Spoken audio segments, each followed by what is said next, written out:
They thought he was blind to it. The dust on her dress, the worn leather on her boots, the way she stood alone while everyone else smirked. But Ethan Calloway noticed something that made his jaw tighten. Not pity, not shame. Something sharper. He stepped closer, and the crowd leaned in, waiting for rejection, for humiliation, for the moment she'd be sent away like she meant nothing. But instead he reached down and picked up the small cloth she dropped, fingers brushing the careful stitching. Slow, precise, deliberate, and his voice cut through the silence. You all saw rags. I see hands that never stopped building.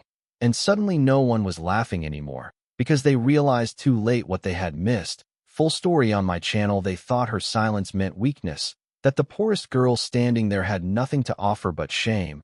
But Ethan Calloway saw the way she held her ground. Chin level, eyes steady, like she owed no one a single apology. The town waited for him to turn away, to prove them right. But instead he stepped beside her, not in front, not above, and said quietly, "You measure wealth in dollars.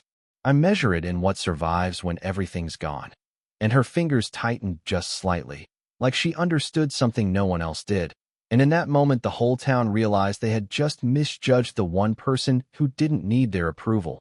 Full story on my channel. They sent him the poorest girl in the county, expecting laughter, expecting rejection, expecting Ethan Calloway to prove he was like every other man in Red Hollow. But he didn't laugh, not even once, and that was the first thing that made the room uneasy. Because silence in a place like that meant someone was seeing too much. The saloon smelled of dust and whiskey. Boots scraped against wooden floors. Low voices whispered bets under their breath. $5. He walks away. 10 says he doesn't even look at her face. And there she stood, Clara Whitlock, dress worn thin at the sleeves, boots cracked at the seams, hands resting still at her sides like she refused to hide them, like she refused to shrink. Most girls in her place would have lowered their eyes, would have folded under the weight of a room full of judgment. But Clara didn't move, not an inch. And Ethan noticed that before anything else, he stood near the far end of the room, hat low, shoulders relaxed, a man who had spent more time with wind and cattle than people. They said he was hard to read, that he didn't trust easy, that he walked away from things most men chased. But what they didn't understand was that Ethan Calloway didn't look at what a person wore. He looked at what they carried. And Clara carried something none of them could name. The town leader stepped forward with a grin that didn't reach his eyes. "Go on, Calloway," he said, loud enough for everyone to hear. "This one's yours if you want her." Laughter followed, sharp and careless, like broken glass under boots. Someone in the back muttered, "She ain't worth a decent horse." Another voice said she'd be lucky to get a roof at all. But Ethan didn't turn toward them, didn't give them the satisfaction. His eyes stayed on Clara, studying the way her fingers curled slightly, not nervous, not begging, just steady, like hands that had worked, built, held on through things most people in that room wouldn't survive a week in. He took one step forward, then another, slow, deliberate, the kind of movement that made noise die without anyone asking it to. The laughter thinned, then stopped altogether, because now they were watching him, trying to understand what he was about to do, trying to predict a man who never played by their rules. Clara met his gaze, not challenging, not afraid, just present, and that was the second thing he noticed. She wasn't asking for anything, not pity, not rescue, not approval. And in a town where everything was traded, that alone made her different. The distance between them closed to just a few feet, dust hanging in the light between their shadows. And for a moment no one breathed, because whatever came next would decide whether this was just another joke or something else entirely, something they didn't have a name for yet. Ethan tilted his head slightly, like he was weighing something invisible, something no one else could see, and the room leaned in without realizing it, waiting for him to turn away, to confirm what they already believed about her, about value, about worth. But he didn't move back, didn't hesitate, and when he finally spoke, his voice was low, steady, carrying further than any shout in that room ever could. "She's richer than all of you." And just like that, the air changed, not loud, not sudden, but heavy, like something real had just been placed in the middle of a room full of people who had never learned how to recognize it. No one laughed after he said it, not because they believed him, but because they did not understand him. And in Red Hollow, confusion always came before judgment. A man near the bar let out a slow chuckle, testing the air. Then another joined, and soon the room tried to rebuild its courage with sound, richer than gold. Someone repeated, shaking his head, "You finally lost your mind, Calloway." But Ethan did not turn toward them, did not defend his words, because he had never been a man who explained himself to people who had already decided what they believed. Instead, he lowered his gaze for just a moment, not to her face, but to her hands, and that was where the truth lived. Clara Whitlock did not pull them back, did not hide the worn skin or the faint lines that came from years of careful work. Her fingers were steady, her posture unbroken, and there was something in that stillness that did not match the story they had written for her. Ethan took one more step closer, the wooden floor creaking under his boots, and the room leaned in again despite itself, because even those who mocked him could feel it now, something shifting beneath the surface, something they had missed. Ethan reached down slowly, not rushing, not dramatic, and lifted a small piece of cloth that had slipped from Clara's side, a simple handkerchief, worn but clean, and when he held it up, most of the room saw nothing, just another poor girl's belonging. But Ethan turned it slightly, letting the light catch the stitching, fine, even, deliberate, not the kind of work done in haste or desperation, but the kind that took patience, skill, and pride. And he ran his thumb lightly across the thread, feeling the strength in it, the care, the time, and that was when his eyes narrowed just slightly, not in suspicion, but in recognition, the kind a man only gets after years of seeing what survives and what falls apart. Someone scoffed from behind him. "It is just a rag." But Ethan spoke without raising his voice. "No," he said, still looking at the cloth. "It is not." And that quiet certainty carried further than any shout. Clara watched him then, not surprised, not relieved, just aware, like she had been waiting to see if anyone would ever look close enough. The town leader stepped forward again, impatience creeping into his tone. "You are making a fool of yourself," he said. "That girl has nothing." And for the first time, Ethan looked up, not at the crowd, not at the man speaking, but back at Clara. And in that moment something passed between them that no one else in that room could read. Not agreement, not gratitude, but recognition. And Ethan finally straightened, still holding the cloth between his fingers, and said, "You all looked at what she lost." A brief pause, the kind that makes silence heavier. "I am looking at what she kept." And that was when the room shifted again, because those words did not attack, did not accuse, but they landed deeper than any insult ever could. And for the first time since she had been pushed forward like a joke, Clara Whitlock was no longer invisible. The silence did not break this time. It settled, heavy and uncomfortable, like a truth no one wanted to touch. The man who had laughed first shifted his weight, glancing at the others as if waiting for someone braver to speak, but no one did, because something in Ethan Calloway's voice had taken the ground out from under them, and now, even their confidence felt uncertain. The town leader forced a smile that did not hold. "You are dressing up scraps with fancy words," he said, but it sounded weaker than before, like even he did not believe it anymore. Ethan did not answer him. He simply folded the handkerchief once, carefully, respecting it more than anything else in that room, and held it out toward Clara, not as a test, not as a question, but as something returned to its rightful owner. She reached for it without hesitation, her fingers brushing his for the briefest moment, steady, warm, unshaken, and that was when Ethan saw it clearly, not in the cloth, not in her posture, but in the way she accepted what was hers without apology, without lowering her gaze, and it confirmed what he had already known. The room began to stir again, quieter now, voices lowered, not mocking, but uncertain, trying to piece together something they had missed. One older man near the window squinted, leaning forward slightly as if trying to see the stitching for himself. Another crossed his arms, no longer amused, just watching. And for the first time since she had been brought into that room, Clara Whitlock was being looked at instead of looked through. The town leader cleared his throat, louder than necessary, trying to pull the room back under his control. "Fine," he said. "If she is so valuable, then let her speak for herself." And he turned to Clara, expecting hesitation, expecting silence, expecting proof that she was exactly what they had always believed. But Clara did not rush, did not falter. She held the folded cloth lightly in her hand, her thumb resting over the careful stitches. And when she spoke, her voice was quiet, but it did not tremble. "My father taught me to mend things," she said, and the simplicity of it almost invited dismissal. But she did not stop there. She lifted her eyes just enough to meet Ethan's, not seeking permission, not asking for approval, just continuing. "He said what holds is worth more than what shines."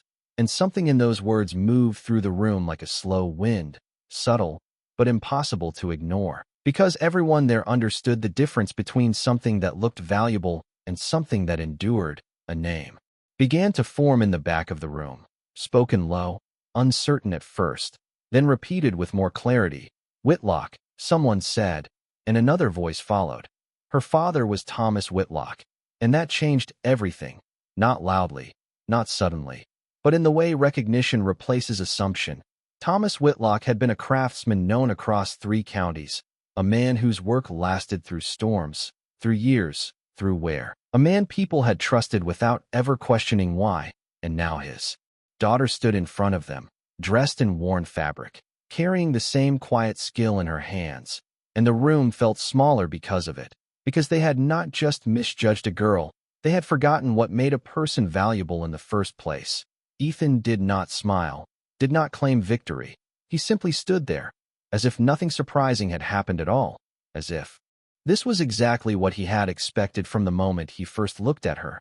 And in that stillness, the laughter that had once filled the room felt like something distant, something foolish, something no one was willing to claim anymore. The name did not echo loudly, but it carried weight, the kind that settles into a room and changes how men stand, how they look at one another, how they measure what they just said moments before. Thomas Whitlock. It moved from one mouth to another, quieter, each time, as if saying it too boldly might expose something about themselves. The town leader's smile faded completely now, replaced by something tighter, something that did not sit well on him, because he understood what the others were beginning to see, that this was no longer a joke he could control.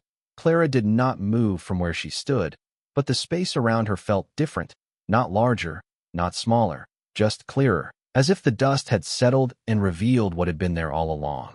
Ethan Calloway shifted his weight slightly, not stepping forward, not stepping back, simply remaining where he had chosen to stand, beside her but not shielding her, because she did not need shielding, and that, more than anything, unsettled the room further. A man near the door cleared his throat and spoke carefully. "Whitlock's work held through the winter of '68, he said, almost to himself. "Kept 3 barns standing when everything else gave way."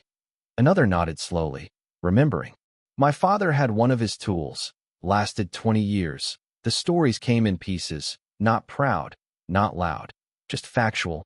And with each one, the image they had built of Clara began to fall apart without a single word from her." The town leader tried once more to regain footing, his voice sharper now. "That was years ago," he said. "Names do not put food on a table." And for a moment, that argument found ground. Because it was practical, it was safe, it was the kind of thinking that had kept this town running. But Ethan finally turned his head toward him, just slightly, enough to acknowledge the words. And when he spoke, it was not to argue, not to challenge, but to place something heavier into the air. "No," he said, "but hands do." Simple, steady, undeniable. And that was when Clara moved. Again, not stepping forward, not retreating, but lifting the cloth just enough for the nearest ones to see. The stitching caught the light once more, clean lines, tight seams, work that did not unravel, and she spoke, calm as before. "I fix what breaks," she said, and there was no pride in it, no plea, just truth, the kind that does not ask to be believed, because it does not need to be. The room shifted again, not with noise, but with recognition. The older man near the window stepped closer. This time, slow, respectful, as if approaching something that required care. He did not reach for the cloth, did not question her. He simply looked, really looked, and then he nodded once, small, certain, and stepped back. That single motion carried more weight than any argument, because it came from someone who understood value when he saw it. The laughter from earlier felt distant now, almost unreal, like something that belonged to a different room, a different time, and the men who had spoken the loudest before now kept their voices low or did not speak at all. The town leader's control had slipped, not through force, not through defiance, but through something quieter, something harder to fight. The truth revealed without effort. Ethan looked back at Clara then, not with surprise, not with admiration, but with the same steady recognition he had held from the beginning, as if nothing about this moment had changed what he already knew. And in that stillness, in that quiet understanding, the town of Red Hollow faced something it had not prepared for, not a challenge, not a threat, but a simple question hanging in the air without words. How many times had they mistaken value for appearance? And how many times had they been wrong? No one spoke for a while after that. Not because they had nothing to say, but because anything they could say now would sound smaller than what had already been revealed. The weight of it settled into the wooden beams, into the scuffed floor, into the quiet space between every breath, and for the first time that afternoon, Red Hollow felt less certain of itself. Clara Whitlock lowered the cloth slowly, not hiding it, just holding it as she had before, like it belonged exactly where it was, and Ethan Calloway finally took a step back, not away from her, but out of the center of the room, as if his part had never been to stand there in the first place. He had only said what needed to be said, nothing more, nothing less. The older man by the window shifted again, then reached into his coat pocket and pulled out a worn leather glove, one finger split clean along the seam. He looked at it, then at Clara, and without ceremony, he walked a few steps forward and held it out, not as a test, not as a favor, just a quiet request. Clara accepted it without hesitation, turning it gently in her hands, her fingers tracing the tear, measuring it, understanding it. And then she nodded once, small and certain. "I can fix this," she said. And it was not a promise made for attention. It was simply a fact. The man nodded back and stepped away, and that small exchange did more than any argument ever could, because it replaced doubt with proof. One by one, others began to move, not rushing, not crowding, just stepping forward when they felt ready. A torn sleeve, a worn strap, a broken stitch. Things they had ignored or planned to discard, now held differently in their hands, not worthless, just waiting. And Clara did not hurry, did not speak more than needed. She looked, she listened, she understood, and each quiet answer carried the same steady certainty. Ethan watched from the side, arms relaxed, eyes calm, not proud, not surprised, just present, like a man who had seen this kind of truth before and knew it did not need defending. The town leader remained where he stood, no longer at the center, his voice gone, his authority slipping not through challenge but through irrelevance, because the room had shifted away from him without asking permission. The laughter from earlier had no place here now. It had nowhere to land, nowhere to grow, and in its place was something quieter, something older, recognition, respect, the kind that cannot be forced, only earned. Clara finished examining the glove and handed it back. "For now, come by tomorrow," she said. "I will have it ready." And the man nodded again, not questioning, not bargaining, just trusting. And that word hung in the air longer than any of them expected. Trust, something that had not been offered to her when she walked in, but now came naturally, without effort, without negotiation. Ethan turned his head slightly toward the door, the late afternoon light stretching across the floorboards, and for a moment, the room held still, as if everyone understood that something had changed and could not be undone.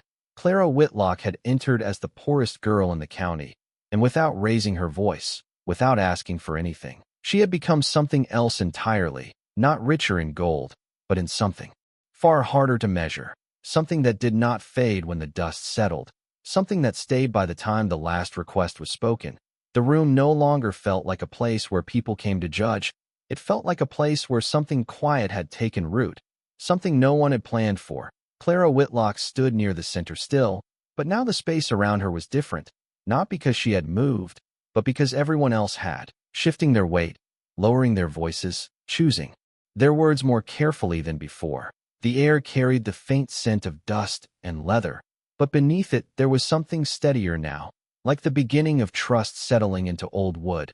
Ethan Calloway remained near the edge, one shoulder against a support beam, watching without stepping in, because he understood something the others were just beginning to learn, that respect given too loudly can feel like control, and Clara did not need that. She worked through each small item brought to her with the same quiet focus: a torn cuff, a split seam, a frayed strap, her fingers moving over each piece not as if it were broken, but as if it were something waiting to be restored. And that difference changed how the owners of those items saw them too. What had been worn and discarded now carried a kind of worth again, not because of what it was, but because of what it could still become. A younger man stepped forward, hesitating longer than the others had, holding a hat with a cracked band. He cleared his throat, uncertain. "It is probably not worth fixing," he said, almost apologizing for asking. Clara looked at it for a moment, then at him, and shook her head slightly. "If it still fits, it is worth fixing," she replied, simple, steady, and something in that answer made the man nod, as if he had been given permission to value something he had almost given up on. Across the room, the town leader had gone quiet completely, his presence shrinking not because anyone had challenged him, but because no one was looking to him anymore. The control he once held had not been taken. It had simply been replaced by something more real, something that did not need to be enforced. Ethan watched that too, not with satisfaction, but with understanding, because he had seen it before. The moment when people stopped following noise and started following truth, Clara finished with the last item for the day, handing it back with the same calm assurance. "Tomorrow," she said again, and each person accepted that without question, without bargaining, because the exchange had already been settled in something deeper than money. The light outside had begun to soften, long shadows stretching across the floor, and for a brief moment, the entire room stood still, not out of uncertainty, but out of recognition, the kind that does not need to be spoken aloud. Ethan pushed off the beam slowly and stepped toward the door, not rushing, not drawing attention, but as he passed Clara, he paused just long enough to speak. Low, meant only for her. "You did not need me," he said, and Clara glanced at him, not surprised, not grateful, just honest. "No," she answered, "but you saw me first, and that was enough." Ethan gave a small nod, the kind that closes a conversation without ending it, and stepped out into the fading light, leaving behind a room that would not return to what it had been, because once people learn to see differently, even a place like Red Hollow cannot pretend it does not know the difference anymore. The next morning came quieter than usual, the kind of quiet that follows a shift no one talks about, but everyone feels. The sun rose slow over Red Hollow, casting long golden lines across the dirt road, and for the first time in years, people stepped out of their homes. Not just to work, but to look, to notice, to reconsider. Clara Whitlock arrived early, before most doors had opened, carrying nothing more than a small bundle wrapped in cloth, her steps steady, unhurried, like someone who had always belonged to the rhythm of the day rather than the noise of it. She chose a spot near the edge of the main street, not the center, not the place of attention, just a simple wooden table left and used from the day before, and she set her things down with care, unfolding the cloth to reveal thread, needle, a few tools worn but kept clean, everything she needed and nothing more.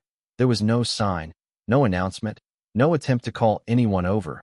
She simply began. The first piece in her hands was the leather glove from the night before, the torn seam now carefully aligned, her fingers moving with quiet precision, each stitch placed with intention, not rushed, not wasted.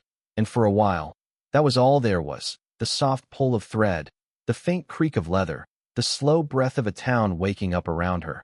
The first man arrived without speaking, the older one from the window. He watched for a moment, not interrupting, then nodded once when he saw the seam taking shape stronger than before. "You said tomorrow," he murmured, and she handed it back. Without flourish, the tear gone, the glove whole again. He turned it in his hands, testing it, feeling the strength in it. And there was something in his expression that had nothing to do with the glove itself, something quieter, deeper, and he placed a few coins on the table, not asking how much, just giving what felt right. Clara did not count them, did not comment. She simply nodded once, and that exchange set something in motion. One by one, others came, not in a rush, but in a steady line. That grew without being called. A strap here, a sleeve there, small things, ordinary things, but each carried forward with a different kind of attention now, no longer discarded, no longer overlooked. Ethan Calloway watched from across the street, leaning lightly against the hitching post, hat low, eyes steady. He had not come to be seen, only to witness, and what he saw was not surprise, not even change, but something returning, something that had always been there beneath the surface, waiting for someone to recognize it. Clara worked without pause. Her hands never hurried, her voice never raised.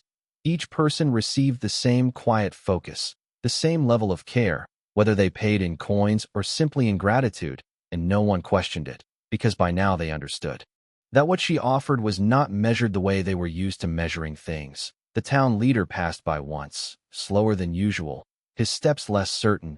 He glanced toward the table, but did not stop, not because he did not see, but because he did, and that was something harder to face. The morning stretched on, the sun climbing higher, and with it came a quiet certainty that settled into the town like dust after wind. This was no longer a moment, no longer a surprise. It was something steady, something real, and Clara Whitlock, who had been sent as a joke, now sat at the edge of Red Hollow doing the one thing that mattered most, making things last by midday. The rhythm had settled into something no one questioned anymore. The steady pull of thread, the quiet exchange of hands and work, the soft clink of coins meeting wood, it all blended into the sound of a town relearning itself.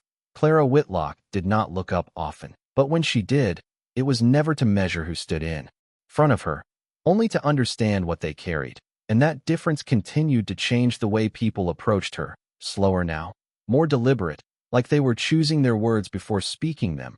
A woman from the far end of the street stepped forward next, holding a small bundle wrapped in faded cloth. She hesitated longer than most, fingers tightening slightly around the fabric. Then she placed it gently on the table and unfolded it.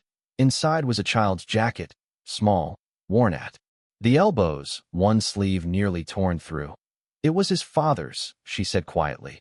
I was going to throw it out. Her voice trailed off, not needing to finish. Clara looked at the jacket, not at the tear, but at the way it had been worn, the way it had been kept, and she ran her fingers along the seam with the same calm focus as before. It still holds, she said. Simple, certain, and the woman nodded slowly, as if that was all she needed to hear. Across the street, Ethan Calloway shifted his stance slightly, the sun now higher, casting sharper shadows beneath the hitching post. He had not moved far, but his presence remained, not watching the crowd, not watching the coins, only watching the work, because that was where truth showed itself, not in what people said, but in what they chose to preserve. A young boy approached next, no more than 8 years old, holding a strap that had come loose from his saddle. He stood on his toes to reach the table, placing it carefully, eyes wide but steady. Clara glanced at him, then at the strap, and nodded once. You rode with it like this? She asked. The boy nodded. It held, he said, repeating words he had likely heard before. Clara allowed the faintest trace of a smile, not for the boy, but for the truth in his answer. Then it deserves to hold again, she replied, and she set to work. The boy did not leave. He watched, silent, learning something without being told. Nearby, 2 men who had laughed the loudest the night before stood off to the side, not stepping forward yet, not speaking, just watching, their expressions no longer sharp, no longer certain. One of them rubbed the back of his neck, eyes fixed on the table, as if trying to understand where exactly they had gone wrong. The other finally spoke, low enough that only the first could hear. We never looked that close. And the first man nodded, not arguing, because there was nothing left to defend. The town leader did not return, his absence now more noticeable than his presence had ever been, and no one asked where he was, because for the first time, no one needed someone to tell them what mattered. Clara finished the strap and handed it back to the boy, who held it like something new, though nothing about it had been replaced, and that was the difference. Nothing had been added, only restored. The line did not grow longer, it grew steadier, each person stepping forward when ready, not pushed, not called, just choosing. And in that quiet pattern, something deeper settled into Red Hollow, not a change loud enough to announce itself, but one that stayed, the kind that does not fade when the day ends, the kind that reshapes what comes after. And as the sun began its slow descent, casting a softer light across the street, Clara Whitlock remained at her table, doing the same work she had always done, The only difference now was that the town had finally learned how to see it by late afternoon. The light softened and stretched long across the street, turning dust into gold and edges into shadows. And still Clara Whitlock remained at her table, her hands steady, her pace unchanged, as if time itself had learned to move with her instead of around her. The line had thinned but had not disappeared. It had become something quieter now, something intentional. People no longer came because others were watching. They came because they understood. And that made all the difference. Ethan Calloway had not moved far, but he was no longer leaning. He stood upright now, arms loose at his sides, watching not just Clara, but the town itself, the way it shifted, the way it held itself differently, like a place that had just remembered something it should have never forgotten. One of the men who had laughed the night before finally stepped forward, slow, almost reluctant, holding a worn belt in his hands. The leather cracked. The buckle dulled with time. He stopped a few feet from the table, hesitated, then placed it down without a word. Clara looked at it, then at him, and for a moment neither spoke, because there was something in that silence that carried more weight than any apology. Finally the man cleared his throat, his voice lower than it had been before. "I almost threw it away," he said, not looking at her directly. "Thought it was done." Clara picked it up, turning it gently, her fingers tracing the worn edges, the places where it had held longer than expected. "It held this long," she said, calm as ever. "It is not done yet." And that was enough. The man nodded once, stepping back without another word. But his shoulders had changed, just slightly, like something had been set down that he had been carrying longer than he realized. Nearby, the boy from earlier returned, this time not with something broken, but simply to stand and watch again, his eyes following the movement of Clara's hands, learning without being taught. And that, more than anything, spoke to what was happening in Red Hollow, because it was no longer just about fixing what was worn.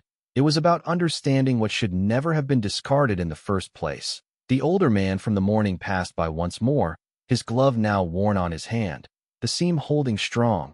He did not stop, did not speak. But as he walked past Clara, he tipped his hat slightly, a gesture small enough to be missed, but clear enough to be understood, and Clara acknowledged it with the faintest nod.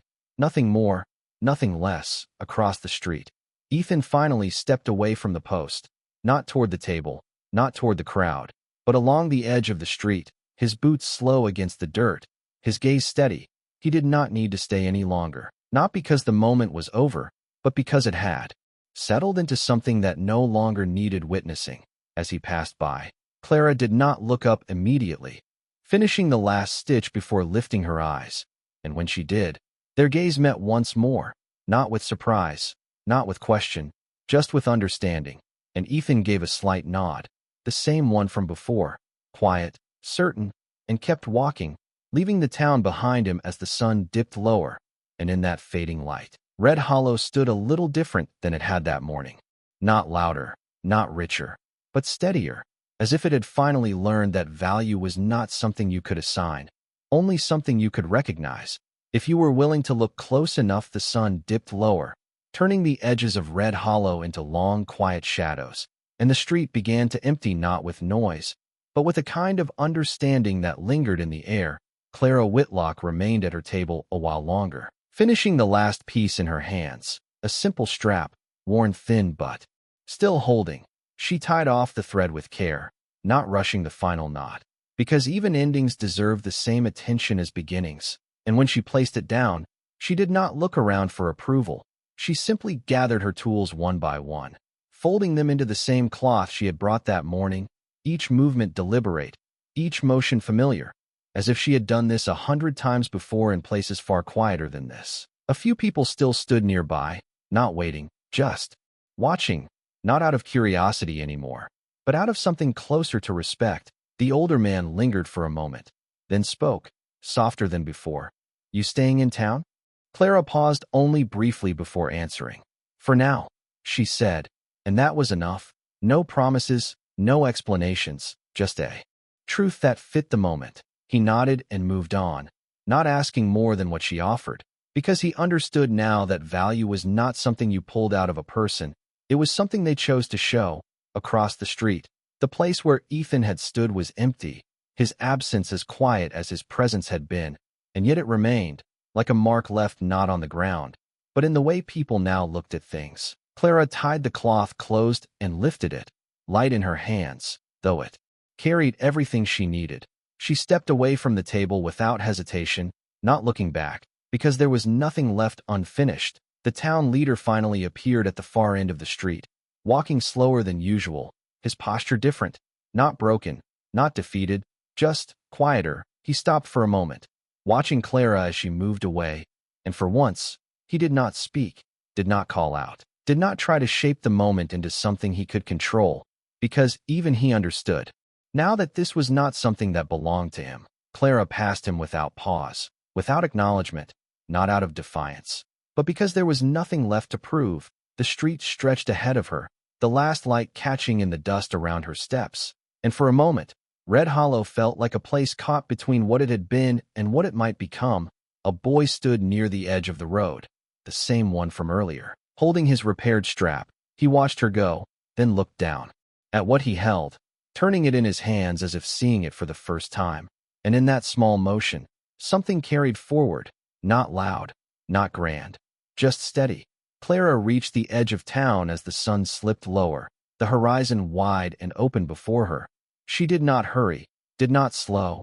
She simply walked, the same as she had entered, with nothing more than what she carried and nothing less than what she was, and behind her, Red Hollow remained, quieter now, not because it had lost something, but because it had gained something it did not yet have the words for, something that would not fade with the light, something that would stay long after the dust settled and the day was done. The road stretched long beyond the edge of Red Hollow, fading into open land where the wind moved freely and no one stood waiting to judge or measure.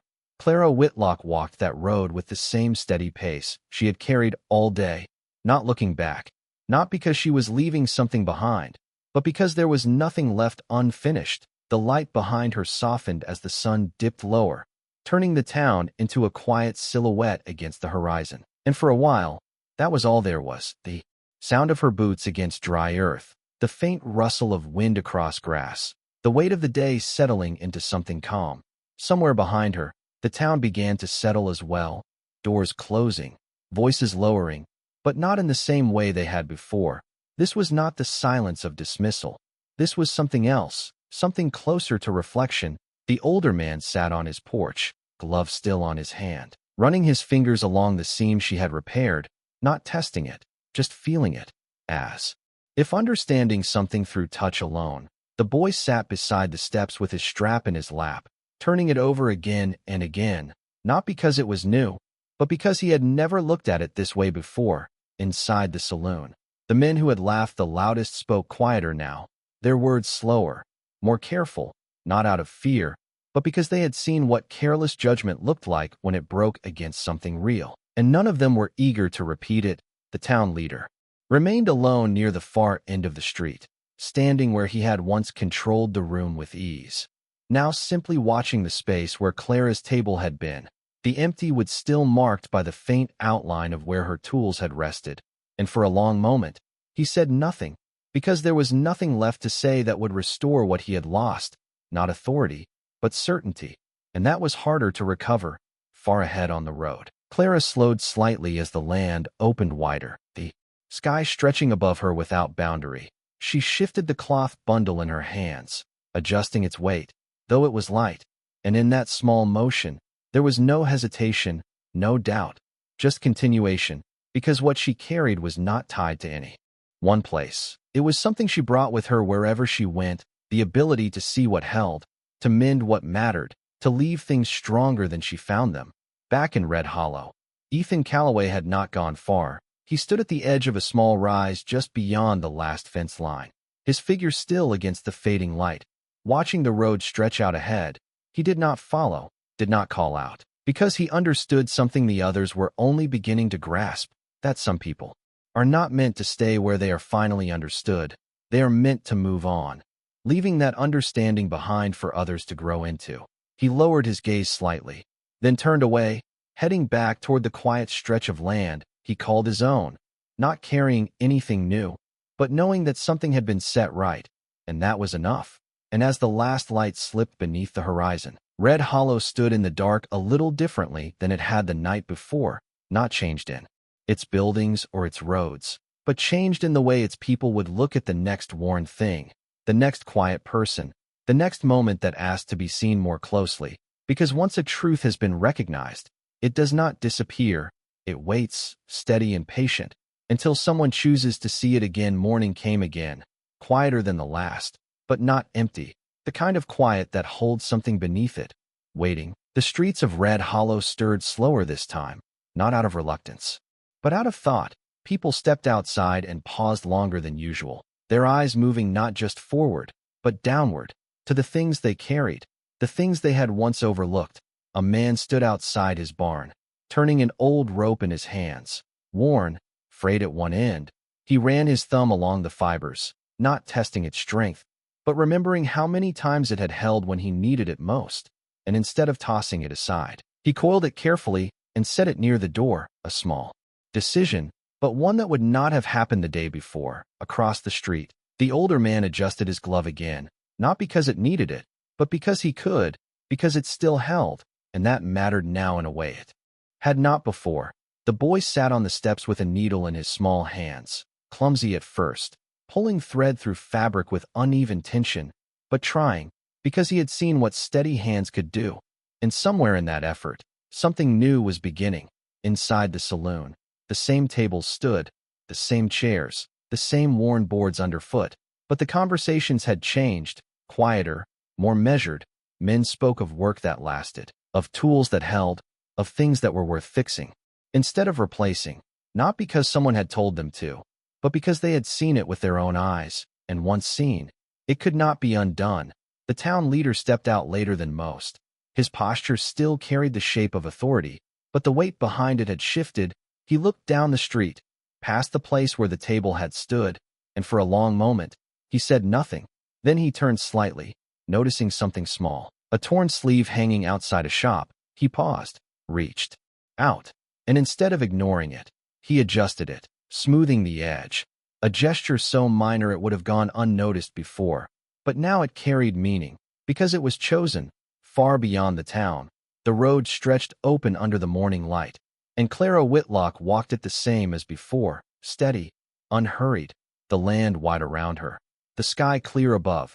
She had not gained anything she could carry in her hands, no gold, no possessions, nothing that would weigh her down, but she had left something behind, something that would stay longer than she ever could, and that was enough.